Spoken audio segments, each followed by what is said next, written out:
오늘 여러분들과 함께 나눌 하나님 말씀은 구약성경 이사야서 55장입니다.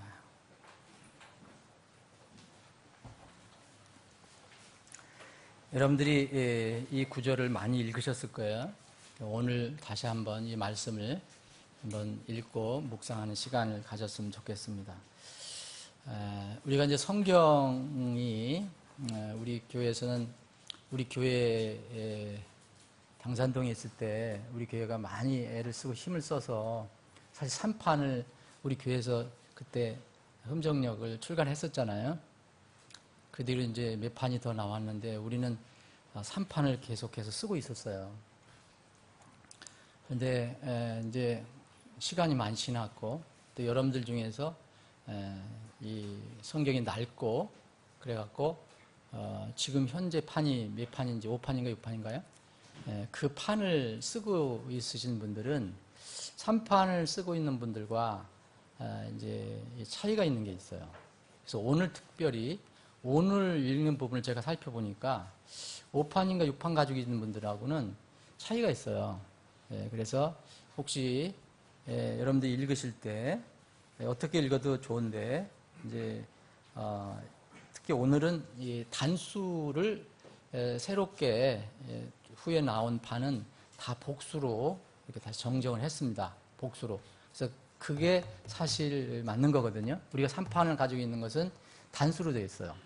근데 5판이나 6판 가지고 있는 분들 몇 판이에요 지금 나온 게? 5판, 6판? 네. 그 복수로 되어 있어요. 복수. 그래서 복수가 맞습니다. 그래서 오늘 저는 개인적으로 이렇게 고쳐놨었는데 5판을 이렇게 대비를 해보니까 다 복수로 고쳐져 있더라고요.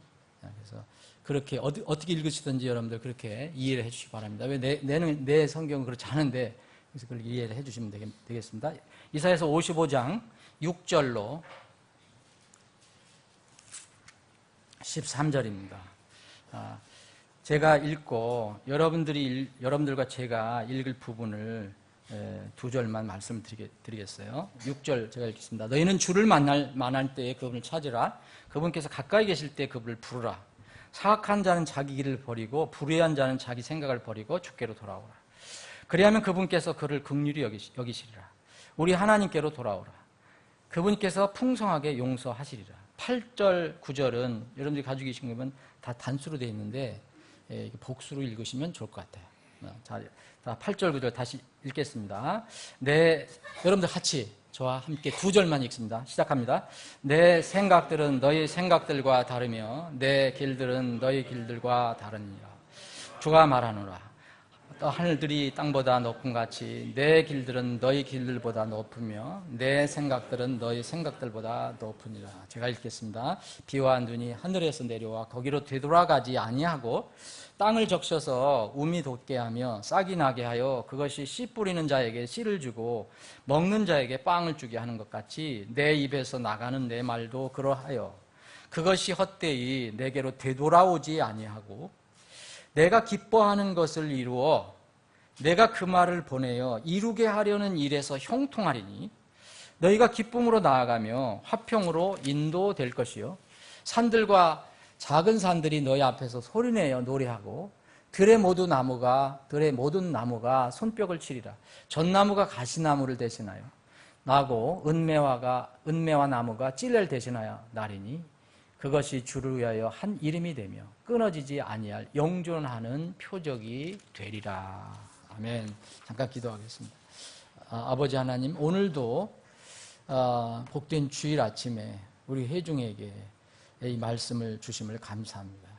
주 예수 그리스도만 머리로 삼고 말씀을 따르는 어느 곳에 있든지 그런 지역교회에 주님께서 약속하신 대로 함께 계실 줄로 믿고 반드시 우리 모임에도 약속하신 대로 이 시간 함께 계심을 저희들이 믿고 감사를 드립니다.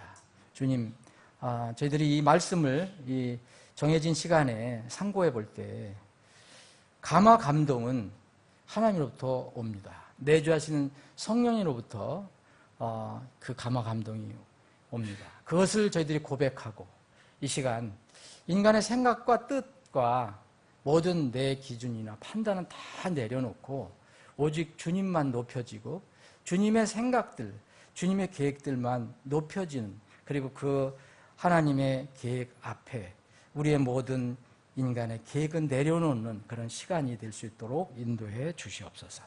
거룩하신 예수님의 이름으로 기도합니다. 아멘. 더위가, 저는 이번 더위는 정말 안 물러갈 줄 알았어요.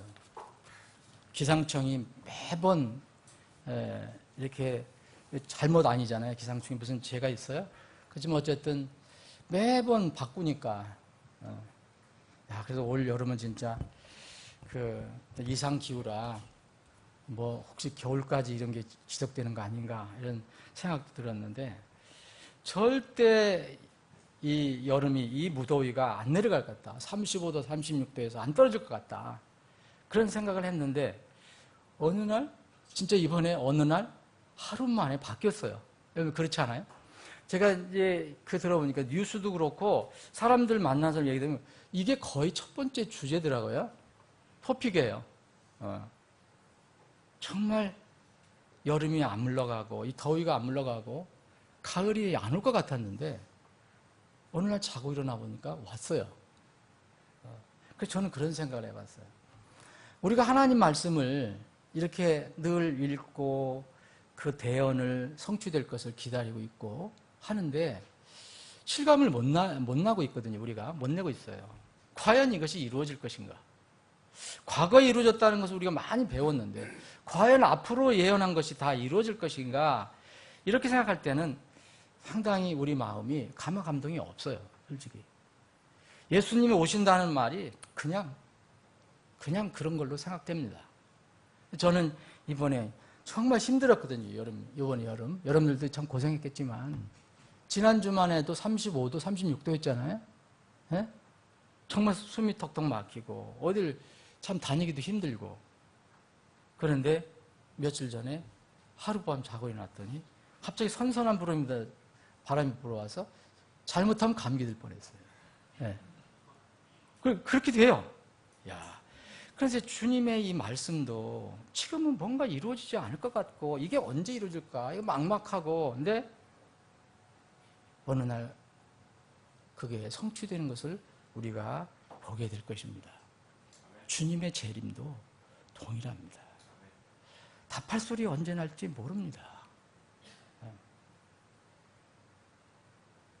하나님께서는 분명히 이렇게 말씀하셨거든요. 진실은 내가 너에게 이르노니 율법에 곧 하나님의 말씀에 1.1획도 없어지지 아니하고 마침내 다 성취되리라. 근데 우리가 마침내를 지금 못 기다리고 있는 거예요. 언젠지 모르고. 근데 성취되리라 그랬어요. 성취되리라. 모든 예언이 다 이루어지는 것으로 우리는 믿고 살아가야 합니다. 근데 그것을 날마다의 현실 속에서 적용하면서 살아야 되는 거죠. 그래서 성경 말씀에 대한 우리의 반응 태도가 어떠한가?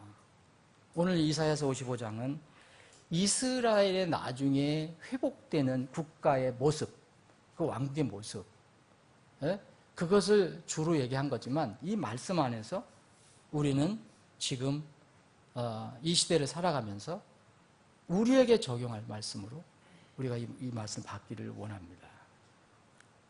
하나님에서 입에서 나온 말씀이 있어요. 이 말씀이 이거예요. 하나님 입에서 나온 말씀이 있어요.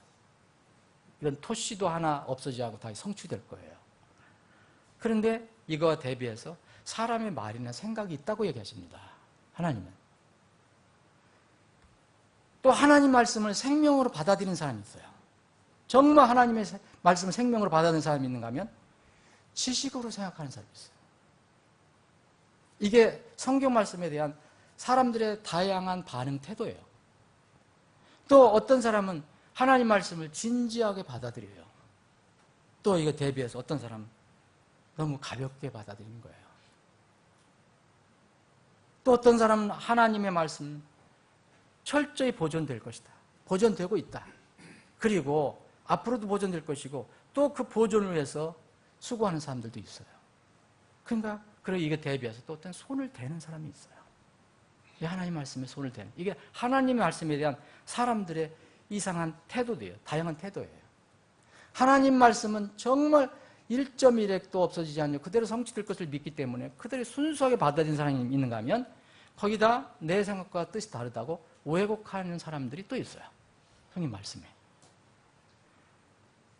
그런데 우리가 이 하나님 말씀을 보면 여기 오늘 특별히 10절, 11절의 말씀 보면 하나님 입에서 나오는 말씀, 이것은 절대로 그냥 헛되이 하나님께서 이렇게 말씀하셨는데 그게 이루어지지 않고 헛되이 당신에게 돌아가지 않는다는 거예요. 다 그대로 이루어진다는 거예요. 그러면 우리가 하나님 말씀에 대해서 정말 두려운 마음으로, 경건한 마음으로 서야 돼요. 지금 모르지만 그때는 다 이것을 우리가 알게 될 거예요. 후회할 사람 많이 후회할 겁니다. 하나님을 찬양할 사람 또 찬양할 겁니다. 하나님의 말씀은 성격상 형통해요. 우리 생각과 우리 길은 반드시 형통하지 않아요. 여러분들이 계획하고 뜻하는 것들이 여러분들의 생각대로 이루어진 것을 여러분 되돌아보시면 이 과거에 이제까지 삶을 보면 어느 것이 더 많습니까? 마음대로 이루어진 게, 뜻대로 이루어진 게 많아요? 아니면 잘 안 된 게 많아요? 그래서 인생이 힘들잖아요. 고투를 하잖아요. 스트로크를 하잖아요. 잠언 16장 9절에 보면 이런 말씀이 있어요. 사람의 마음이 자기 길을 계획하나. 그 발걸음을 인도하시는 분은 누구냐? 하나님 출신이라 그랬어요. 그러니까 사람이 계획을 세우고 생각을 해요. 근데 결국은 하나님께서 하나님 계획과 뜻 가운데 성취하시는 거예요. 이 가운데 자기는 하나님께 아무 보상이 없을 것이다 생각했지만 하나님의 계획과 생각과 틀리기 때문에 그 사람은 하늘에서 보상이 클 사람도 있어요. 그 어떤 사람은 나는 하나님부터 절대 무슨 책망을 안 받을 것이다 생각했는데 그 사람은 모든 것을 잃은 사람도 있을 것이에요. 왜냐하면 사람의 생각과 하나님의 생각과 사람의 길들과 하나님의 길들은 다르기 때문에 그러세요. 하나님 입에서 나온 말씀은 절대로 다시 헛되이 하나님에게 돌아가지 않습니다. 하나님 뜻대로 이루어집니다. 만약 우리가 하나님의 이 계획에 대해서 불순종하고 거역해도 그렇다고 해서 영향받는 게 아니라 그대로 하나님의 뜻대로 이루어지게 되어 있습니다. 그러면 우리 사람은 하나님 말씀을 어떻게 대해야 될 것이냐? 하나님의 생각과 이 사람의 생각이 다를 때, 하나님의 길과 내 길, 사람의 길이 다를 때 어느 것을 취해야 할 것이냐? 이런 말씀이 없으면 우리 마음대로 할 수가 있겠지만 하나님은 그렇게 얘기하시거든요. 하나님의 뜻대로 하지 않는 사람들이 사악한 자잖아요. 하나님의 그 옳은 길을 거절하는 사람들이 불의한 자잖아요. 그러니까 너희들 길을 버리라고 얘기하죠. 너희들 길을 버려라. 너희들 생각을 버려라. 그리고 주 하나님께로 와라. 주 여호와 하나님께로 와라. 오늘 말씀이 그겁니다. 이 말씀을 구원에게도 영혼 구원에도 적용할 수 있지만 또 그리스도인의 삶에서도 얼마든지 적용할 수 있는 말씀이에요. 하나님의 말씀을 어떻게 대할 것인가? 하나님의 말씀은 반드시 형통합니다. 반드시 성취가 됩니다. 그러므로 우리가 하나님 말씀에 맞추는 것이 가장 현명하고 지혜로운 그런 삶이다. 그럼 우리는 지금 하나님의 음성을 직접 못 듣거든요. 이미 하나님께서는 다 하나님 입에서 나온 말씀을 성경으로 기록을 해주셔서 우리에게 주셨어요. 그럼 지금은 이때는 하나님 말씀을 어떻게 대하고 어떻게 읽을 것인가가 중요해요. 오늘 우리가 짧은 시간이지만 몇 구절 또 읽었어요. 여러분들 오늘 집에 가서 또 성경 읽어요. 내일도 읽어요. 그런데 그 성경 말씀을 어떻게 대하고 읽을 것인가? 성경이 완성되지 않았을 때는 하나님께서 하시는 말씀, 하나님 입에서 나오는 말씀을 사람이 그때 듣고 어떻게 반응하냐 하나가 그게 문제였어요. 이스라엘이 그 문제가 심했잖아요.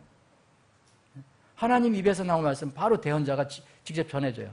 그럼 그것을 듣는 경우, 안 듣는 경우 많이 나오잖아요. 근데 지금은 어떤 시대입니까? 하나님께서 음성을 들려주지 않아요. 뭐 그런 사람들이 있다고 하지만 저는 참 믿기가 힘들어요. 예, 하나님께서 뭐 꿈에 무슨 얘기 해줬다, 아니면 뭐 어디 가서 하나님의 음성을 들었다 그러는데 이거 잘 들어야 되죠. 잘못 들면 악한 영한테 또 이렇게 영향을 받을 수 있으니까.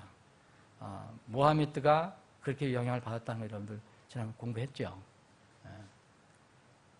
지금은 그래서 그런 때가 아니고 하나님 예수님께서 이 땅에 말씀으로 오시기 전까지는 기록된 말씀을 우리에게 말씀을 통해서 우리에게 말씀을 해주신단 말이에요. 그럼 우리가 읽거나 들을 때 어떻게 반응하는 것이 지금 이 시대의 문제예요. 구약 시대에는 말씀드린 대로 바로 반응이 일어나고 또 바로 하나님의 반응이 일어났었어요.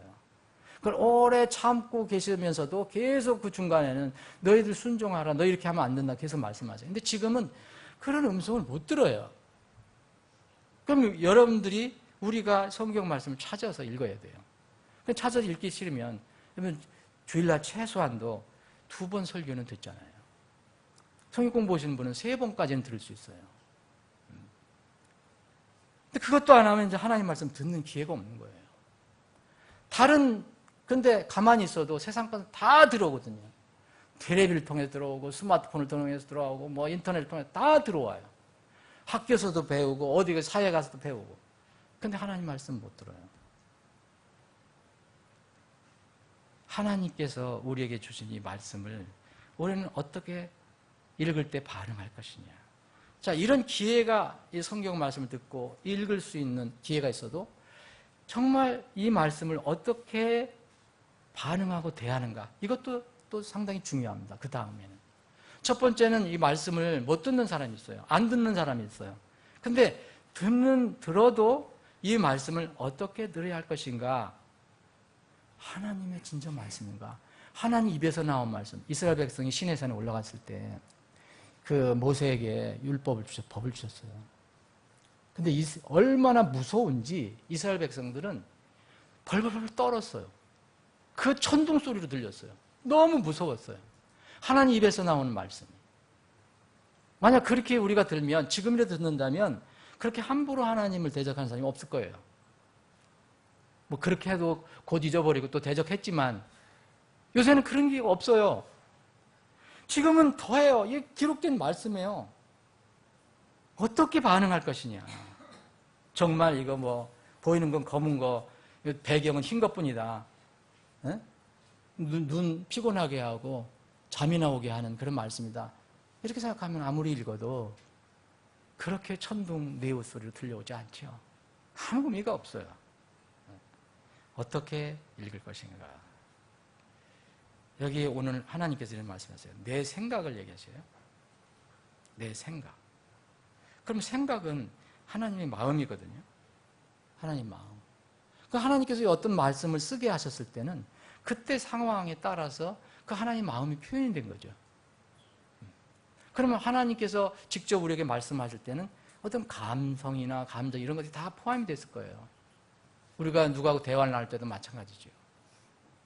그래서 우리가 하나님 말씀을 정말 리얼하게 생각해 볼 때, 내가 하나님 말씀을 읽을 때는 지금 하나님 입에서 나오는 말씀 내가 듣고 있는 거라는 생각을 하고 읽어야 되죠. 그래서 예를 들어서 여기에 오늘 뭐 시간 와서 다 못 찾아보겠습니다. 이 준엄한 경고문 같은 게 많이 나오거든요. 특히 이제 가나안 땅에 들어가기 전에 신명기에 주신 말씀이 보면 가나안 땅에 들어가기 전에 준엄한 경고의 말씀이 나와요. 이럴 때 하나님의 입장에서 왜 이렇게 준엄하게 말씀하시는가 라는 생각을 하고 성경을 읽거나 들어야 돼요. 또 침례자 요한이 경고한 거 있잖아요. 마태복음 3장에 보면 독사 자식들아 하면서 외친 게 있잖아요. 그거를 침례자 요한의 그런 마음을 주셔서 이렇게 기록하게 하셨던 그런 상황을 우리가 최소한도 거기에 입이 돼서 그걸 읽어야 된다는 거죠. 들어야 된다는 거죠. 주님의 경우도 참 많고요. 또 주님께서 안타깝게 말씀하신 게 있어요. 안타까워하신 게 있어요. 예? 여기 마태복음 14장, 마가복음 8장에 보면 이 무리들이 이렇게 많이 따라오는데 먹을 것이 없어서 너무 배고파서 기진하고 있어요. 근데 예수님께서 그렇게 말씀하세요. 정말 이 많은 무리들, 제자들에게 불쌍히 여길 대상이다. 그때 불쌍히 여기는 마음이 주님 마음에 있었어요. 그 주님의 마음에 우리가 들어가서 그 성경을 읽으면 그래도 이 말 하나님 음성이 어떤 것인가를 들 수 있는데 전혀 그런 감정 이입이 없이 읽으면 하나님의 마음을 이해하기가 곤란하다는 거죠. 성경 말씀은 살아있는 정말 하나님의 말씀입니다. 그냥 살아서 움직이는 거예요. 영과 혼과 골수를 찔러서 나누기까지 하는 그런 말씀. 이 말씀인데 우리가 그렇게 받아들이지 못하기 때문에 문제가 생기죠. 하나님께서 영감으로 주신 이 말씀은 창세기 1장 1절부터 요한계시록 22장 21절까지 모든 말씀은 살아계신 하나님의 살아있는 말씀입니다. 주님의 성품, 그분의 뜻, 감정이 그대로 녹아있는 거죠. 비록 글자예요. 글자지만 글자 자체는 무슨 감정이 있겠어요? 그러나 그 말씀이 하나님의 입에서 나왔기 때문에 그 나올 때 그때마다 하나님의 마음이 들어가죠. 뜻이 들어가죠. 그래서 그런 것을 이해하고 읽으면 우리가 성경을 읽을 때 많은 유익을 얻을 수가 있겠다. 하나님 말씀을 우리가 대할 때 하나님께서 어떤 뜻과 계획과 감정이 담겨 있다. 하나님도 감정이 있잖아요. 감성이 있잖아요. 네? 어떤 때는 내가 지친다라까지 말씀하셨어요. 하나님께서. 내가 너희들 때문에 너무 지친다. 그런까지 말씀하셨어요. 이건 감정이 있는 거예요. 이런 하나님께서 우리에게 주실 때, 말씀 주실 때 하나님도 그러면은 목석도 아니고 우상도 아니라면 하나님의 그 어떤 말씀을 주셨을 때 또 단계가 있어요. 경고를 주신다면, 권면을 하신다면, 명령을 하신다면 처음에는 어떻게 하실까요?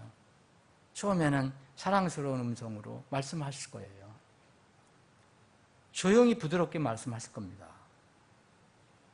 그러나 사람이 그 말씀에 불순종하면 어떻게 할까? 어떻게 반응할까?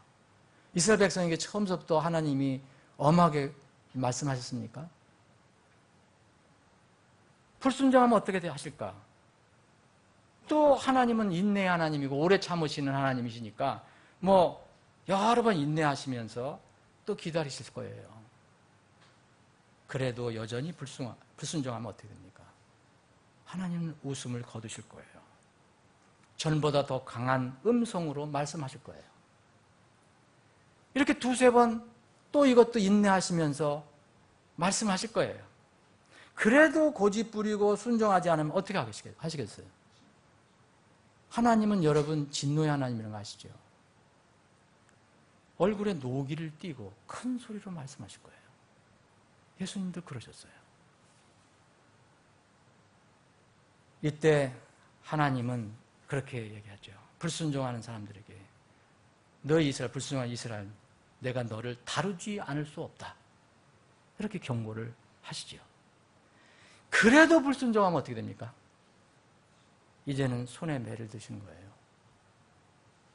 신자의 경우는 이 단계를 징계라고 해요. 성경에서는 징계라고 합니다. 징계. 히브리서 12장에 나와 있는 징계. 신자에게 해당되는 거예요. 이 징계의 단계에서 징계를 받는 사람이 불순종했지만 징계받는 목적과 뜻을 알고 회개하면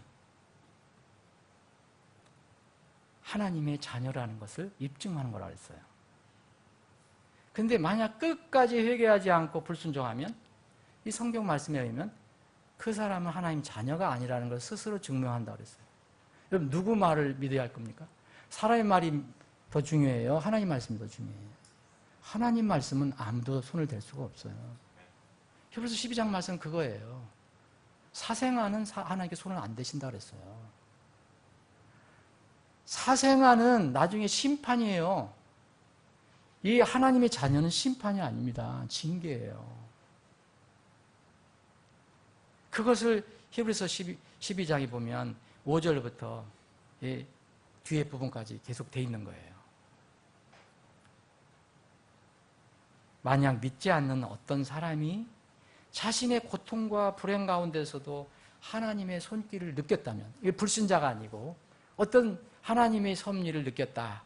그러면 그 사람은요, 자녀로서 징계받는 게 아니에요. 어떤 사람이요, 어떤 인생의 큰 고난을 통해서 믿게 되는 사람이 있잖아요. 그런 사람 많잖아요. 네. 그것은 징계가 아닙니다. 징계라는 것은 하나님의 백성에게만 쓰는 거예요. 하나님은 절대로 사상에는 징계 안 하신다니까요. 하나님은 구원을 위해서 어떤 어려움을 주실 수는 있겠지만 그 환경을 통해서 이것은 징계가 아닙니다. 그래서 어떤 사람, 믿지 않는 사람이 자신의 인생에서도 고통을 느껴요. 불행을 느껴요. 여기서 하나님의 손길을 느껴야 된다는 거죠.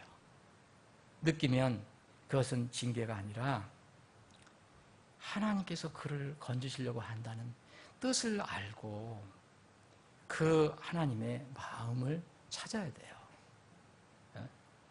율법이 왜 필요합니까? 오늘 아침에도 말씀 나눴지만 율법이 왜 필요해요? 율법은 폐기된 게 아닙니다, 여러분. 율법은 예수님께서 완성하신 것이지 어떤 사람들이 얘기하는 것은 폐기된 게 아니에요. 율법은 지금도 서슬퍼렇게 살아있어요. 하나님 법이에요. 그런데 이런 믿지 않는 사람들이 이런 법에 관련됐을 때 어떤 유익을 얻어요? 이 법이 몽학선생이 되어주는 거예요. 훈육선생이. 이런 법 때문에 하나님의 법을 알게 되면, 이 하나님 말씀을 알게 되면 자기 자신을 바라보게 되잖아요. 그래서 이 말씀이 몽학선생이 됐다, 훈육선생이 됐다, 자기를 인도해주는 선생이 됐다라고 그렇게 얘기하는 겁니다. 자, 네 번째 단계까지도 지나면 여전히 사람이 변화되지 않으면 하나님께서 어떻게 하시냐? 성경에 보니까 하나님께서 어떻게 하시느냐? 어떻게 하실 것 같아요? 개입하지 않으셔요. 이게 제일 무서운 거예요. 이 개입하지 않으시는데 이게 잘 되는 것처럼 생각하면 큰 오산이라는 거죠. 개입하지 않으시고 그대로 버려두셔요. 그럼 버림받는다라는 말씀 들어보셨잖아요. 왜 죄 중에서 하나님의 창조 질서를 파괴하는 동성애 죄를 성경은 아주 무서운 죄로 얘기하시는지 아시죠, 여러분? 창조 질서를 파괴하고 하나님을 대적하는 일이에요. 개인의 취향 문제가 아니에요, 이거는. 그런데 이 동성애에 관련돼서 우리에게 주신 말씀을 보면 이 동성애를 하는, 지지하고 동성애를 실제 그런 거 하는 사람들 보면 우리가 함부로 그 사람들의 입장을 다 이해하지 못하고 그 사람들이 스트로크를 하고 있다, 어떻게든지 회개하려고 하고 있다, 이런 걸 우리가 안 보이니까 그런 건 모르고서 우리가 함부로 판단하면 안 되지만 그 자체를 보면 그 동성애를 지지하고 하는 사람들 보면은 성경 말씀에 의하면요, 이미 몇 번 전에 하나님께서 계속 경고를 주신 거예요. 권면을 해주신 거예요. 그 몇 단계에 있는지 모르지만 계속 하나님께서 계시를 해주시고 경고를 주셨는데 나중에 끝내 거절하니까 그냥 버려두신 거예요. 버리니까 그들이 버려진 상태에서 동성애를 하는 거예요. 자, 로마서 한번 보세요. 로마서 1장.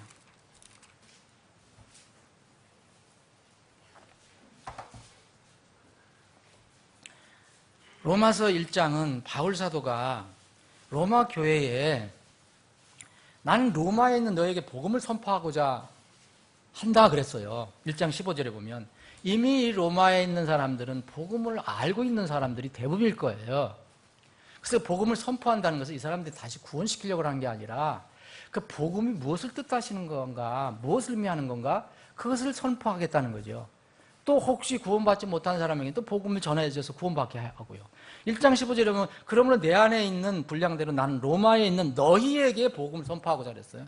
로마에 가서 복음을 선포하자 했다는 게 아니라 로마에 있는 너희에게 복음을 선포하겠다. 여기에 보면 1장 앞에 부분에 보면 이 사람들은 그리스도 안에 있는 사람들이에요. 그리고 나서 쭉 얘기를 하세요. 하나님의 의에 관해서 얘기해요. 여기서 창조에 관해서 말씀하시잖아요. 창조에 관해서. 그 어떤 사람이 모든 창조를 보면 거기에 분명히 하나님 살아계신 것을 다 아는데 불어 거역하고 자기 본성을 주장하고 육신의 그 즐거움만을 취하고 하나님을 무시하고 하나님의 영광을 썩을 사람이나 새나 네 발 달린 짐승이나 기어 달리는 곤충으로 여기니까 하나님께서 뭐라 하셨냐면 24절 보면 그러므로 하나님께서도 그들 마음의 정욕을 통해 부정함에 내주사. 여러분 내주사 한다는 건 뭐예요? 하나님께서 이렇게 주었다는 거예요. 기부하셨다는 거예요. 요 순간까지는 이 사람들이 다 구원을 못 받는다, 완전히 구원을 못 받는다, 저는 그렇게 얘기하지 않아요. 그런데 이 단계는 이 사람에게는 하나님 지금 이제는 간섭 안 하시겠다는 거예요. 버려둔다는 거예요. 하나님께서 구원을 시켜주시고 어떻게든 사랑으로 끌으시려고 하고 창조를 통해서든 뭐를 통해서든 어떻게든 알게 하시려는 그런 노력을 안 하시겠다는 겁니다. 성경을 그대로 읽으셔야 돼요. 다른 인간적인 논리를 얘기하시면 안 돼요. 버려두시겠다는 거예요. 왜 했냐? 그 앞에 이유가 있어요. 여러 번 하나님께서 얘기를 하셨다는 거예요. 심지어는 창조를 통해서도 주셨다. 그러니까 하나님을 곤충으로 만들어버렸다. 썩을 짐승으로 만들었다. 그래서 하나님께서 이건 마지막 심판이 아닙니다, 여러분. 내주셨다 그랬잖아요. 내주시니까 그들의 몸을 서로 욕되게 하셨습니다. 그들은 하나님의 진리를 거짓으로 바꾸고 창조주보다 피조물을 더 경배하고 섬겼느니라. 그분은 영원히 찬송받으실 분이시로다. 아멘. 이런 까닭에 하나님께서 그들을 수치스러운 애정에 내주셨으니 그래서 내주셨다는 거예요. 기부합했다는 거예요. 이제는 더 간섭하지 않겠다. 뒷짐 짓고 계시겠다는 거예요. 여러분 이 단계까지 가면 곤란한 겁니다. 근데 사람들은 많이 착각을 해요. 조용하고 잘 되니까 아무 문제가 없으니까 내성 벼락이 없으니까 잘 되는 걸 생각하고 그게 사람의 문제예요. 이 세상 사람들의 지금 문제예요. 내주셨으니 심지어 그들의 여자들도 본래대로 쓸 것을 본성에 어긋나는 것으로 바꾸었으며 여러분 이렇게 해서 이 사람들이 이렇게 해서 내주셨다는 게 아니죠. 여러분 잘 보세요. 하나님께서 여러 방법으로 이렇게 알려주셨는데 끝내 하나님을 대적하기 때문에 그냥 내주셨다. 그랬더니 하나님이 간섭 안 하시고 그러시니까 더 악하게 돼요. 이 완전히 이제 이런 창조 질서를 파괴하는 이런 행동을 한다는 거예요. 여러분 그 취향 때문에 그렇게 하는 사람들 구원 못 받는다는 얘기 아닙니다. 뒤에 있어요. 회개하면 누구든지 회개하면 받을 수 있는 거예요. 그런데 하나님께서 이렇게 내줄 정도면은 참 힘들다는 거예요.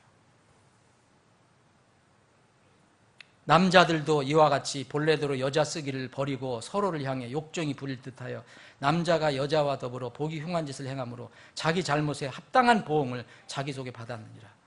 또한 그들이 자기 지식 속에 하나님 두기를 싫어하며 여러 번 하나님이 계시를 해줬는데 하나님께서도 이제 하나님께 어떻게 반응하시냐? 그들을 버림받은 생각에 내주사. 버림받은 생각에 이게 기부합하셨다는 거예요. 그래서 그렇게 했더니 합당하지 못한 일들을 행하게 하셨습니다. 그래서 29절부터 31절까지 나오는 거예요. 우리가 성경을 이 복음을 전할 때 이 얘기를 많이 인용을 하죠. 그 잘못된 거 아니에요. 그럴 수 있어요. 그런데 이렇게 얘기한 거 어떤 사람들이 정말로 이렇게 하나님께서 계속 이렇게 하셨는데도 끝내 이렇게 하나님을 대적하고 이렇게 그러면 하나님께서 버림받은 생각이 들면 그때 동성애를 한다는 거예요. 그 쉽게 그리에 넘어간다는 거예요. 그리고 이것뿐만 아니라 여러 가지 나오잖아요. 불의음행, 사악감 쭉 나와요. 우리가 생각하면 버려둘 때 이런 일을 하는 게 나와요. 부모 배역하고,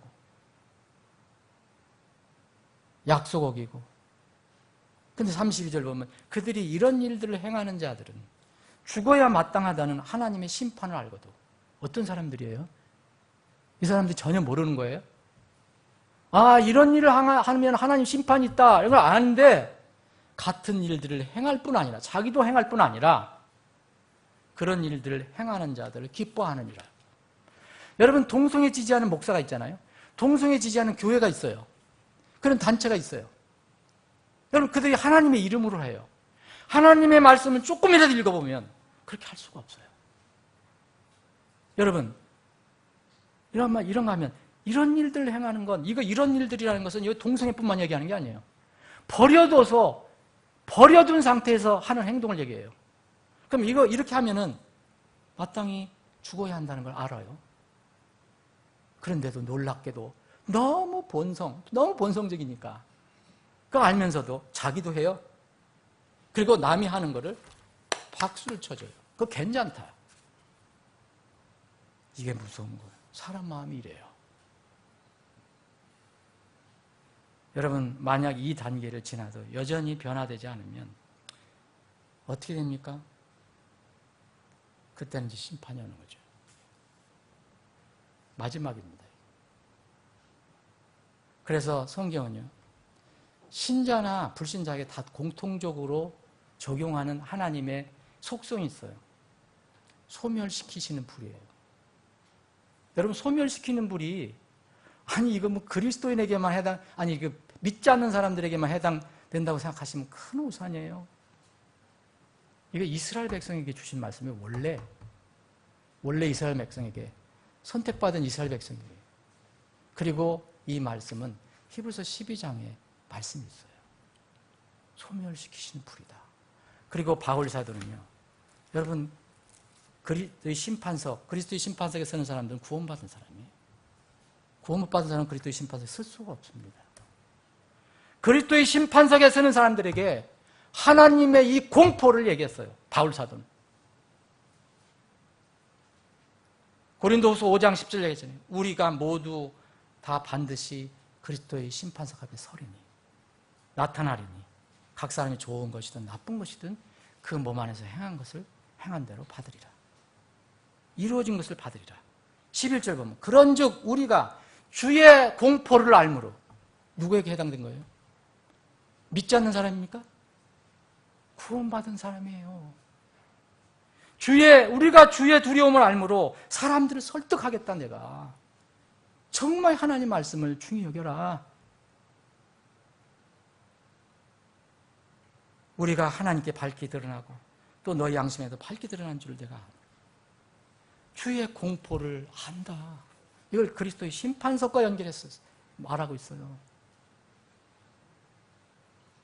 말씀을 듣거나 읽는 사람들이 주의할 일이 있어요.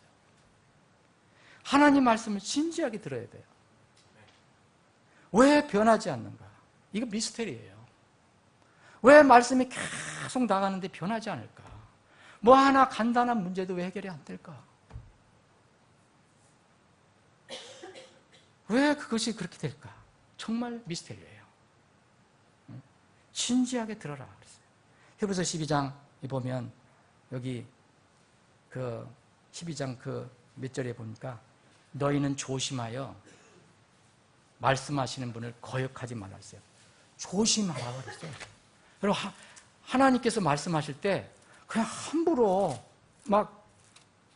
정말 아까 우리가 로마서 1장에 읽은 것처럼 하나님을 그렇게 대하고 곤충, 썩을 짐승 이런 식으로 대하면 정말 곤란하다는 거예요. 두려운 마음으로 드러나는 거예요. 하나님 위해서 나온 것이기 때문에. 히브리서 12장 31절에 히브리서 12장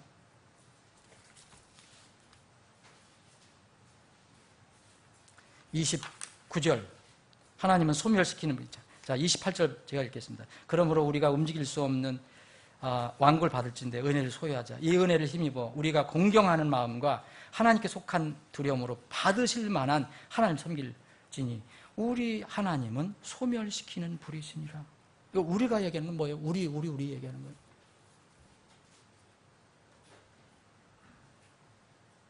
하나님 말씀을 진지하게 들어야 합니다. 예, 이런 말씀은 참 많아요. 신명기 14장에도 4장 15절에 보면 매우 조심하라. 그리고 24절에는 소멸하는 분이시라. 하나님 소멸하신 분이시라. 지금 말씀드려도 하나님의 공포가 있어요. 하나님은 사랑과 긍휼의 하나님이에요. 근데 또 공포의 하나님이에요. 또 말씀을 듣거나 읽을 때 사람들이 주의할 일이 하나님 말씀을 진지하게 들어야 하고요. 진지하게 읽어야 하고요. 두 번째는 내 불순종이 하나님의 인내 한계에 이르지 않도록 시험하면 안 됩니다. 내 불순종이 하나님의 인내의 한계에 이르지 않도록 조심해야 돼요. 그건 아무도 모르잖아요. 하나님이 계속 인내하시고 기다리지만 마지막에 심판하신다 그랬어요. 불러다 심판하신다 그랬어요. 그럼 끝이 있는 거예요. 그래서 불순종은 반복하면 안 돼요. 불순종을 반복하지 않기 위해서는 그래서 이 이스라엘 백성에게는 과거 일을 기억하라고 얘기했어요. 과거 일을 기억하면 하나님이 나에게 무엇을 해주셨는가? 어떤 하나님이신가? 그런 불순종을 안 하거든요. 자꾸 잊어버립니다. 때문에 문제예요. 세 번째는요. 세상을 두려워하지 말고 하나님을 두려워해야 돼요. 그런데 우리가 하나님을 두려워한다 하면서도 세상을 두려워하는 무슨 문제가 생기면 하나님을 두려워하는 일이 끝나요. 세상을 두려워하지만 하나님은 두려워하지 않는 것이 이 시대의 사람이에요. 이게 교회도 그렇고 그리스도인들에게도 많아요. 하나님을 기쁘시게 해드리는 것은 일단 제쳐놓고라도 최소한도 하나님을 괴롭히고 하나님께 무모한 도전을 하는 사람들이 있다는 거예요. 세상에. 요새 세상 보면 겁이 없어요. 세상 보면 겁 없잖아요. 요새 미국 같은 데는 성경에 세워진 나라인데 대통령, 부통령이 동성애 남성 동성애 주례를 섰어요. 현대에 두려워하지 않아요. 사람들. 근데 신자들도 이런 세상을 닮아가지고 세상은 무척 두려워한데 하나님 말씀은 두려워하지 않아요. 대신 요새 교회에서는 하나님 말씀 명령에 불순종하면서도 전부 하나님께서 자신을 기분 좋게 해달라고 하는 그런 사람들이 늘어나요. 그게 성공복음이고 번영복음이 아니에요. 더 이상 지옥 얘기하지 않고 더 이상 하나님 심판 얘기하지 않습니다. 말씀 정리하겠습니다. 그럼 베레아 사람들은 사도행 17장에 나와 있는 베레아 사람들은 하나님 말씀을 귀하게 여겼어요. 어떤 사람이 얘기하든지 그것이 하나님 말씀인가 아닌가를 체크해서 하나님 말씀으로 받아들였어요. 아닌 건 버렸겠죠. 이 사람들은 참 영적인 열매를 맺었어요. 그런데 반대로 이런 말씀을 대적한 사람들이 똑같이 나와요. 데살로니가 교회 사람들이 아니고 데살로니가에 있었던 그 불신자들은 말씀을 대적을 했어요. 그래서 사도행 17장 한번 읽어보시기 바랍니다. 결과는 우리가 만드는 거예요. 하나님 입에서 나온 말씀은 하나도 되돌아가지 않습니다. 다 이루어져요. 하나님의 생각과 하나님의 뜻이 하나님의 마음이 어떤 계획이 사람이 어떻게 한다고 그래서 내가 그러면 그걸 잘못했다는 생각하니까 취소하겠다. 그런 거 없어요. 하나님 말씀은 그대로 이루어집니다. 내가 그 말씀을 어떻게 대하는가 거기에 모든 결과가 나옵니다. 부디 여러분 하나님, 여러분들과 저는 하나님 주님 오실 때까지 하나님 말씀을 두려워하고 받는 사람, 기쁘게 받으며 섬길 수 있는 그런 여러분들과 제가 되기를 주님의 이름으로 축원합니다. 기도하시겠습니다.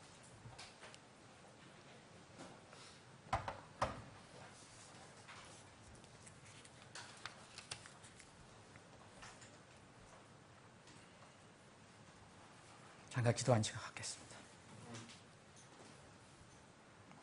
다른 사람들을 생각할 필요 없습니다. 나를 생각해야 됩니다. 말씀을 드릴 때는 항상 나를 생각해야 됩니다.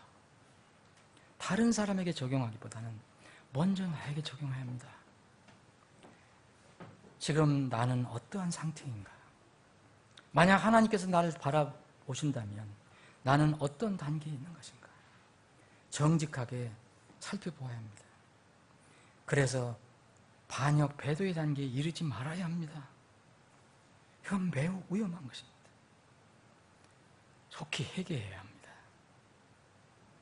날마다 우리는 그래서 자기 삶을 돌아봐야 합니다. 이것이 기도고 예배입니다. 내가 기분 좋으려고 예배 드리는 거 아닙니다. 하나님께서 나에게 무슨 말씀을 하시고 내가 하나님이 어떻게 비춰지는가, 나에게 하나님께 베풀어 주신 그것을 감사하고 찬양하고 그것을 예배하는 것이 예배입니다. 나를 살펴보고 우리 교회를 살펴보고 우리 가정을 살펴보는 그런 시간이 되기를 바랍니다. 아버지 하나님, 오늘 말씀을 통해서 다시 또 저희들 힘을 얻게 하심을 감사합니다. 내 입에서 나가는 내 말 정말 헛되이 내게로 되돌아오지 아니하고 기뻐하는 것을 이루고 그 말을 보내서 이루게 하려는 것을 이래서 형통하게 하신다고 하신 이 말씀, 우리는 연약하고 부족하고 때로는 넘어지고 하나님 마음을 상하게 하더라도 하나님께서 우리에게 약속하신 말씀은 어떤 경우라도 성취가 되고 그대로 있을 것이라는 것, 이 말씀으로 우리에게 위로를 해주심을 감사합니다. 우리에게 힘을 주심을 감사합니다. 늘 말씀을 붙잡고 나는 넘어지고 힘들고 때로는 주님의 마음을 아프게 할지라도 다시 말씀을 붙들고 일어날 수 있는 그런 힘을 저희들에게 주시기를 원합니다. 그런 믿음을 주시기를 원합니다. 그런 우리 교회의 회중 모임이 되게 해 주시옵소서. 거룩하신 예수님의 이름으로 기도합니다. 아멘.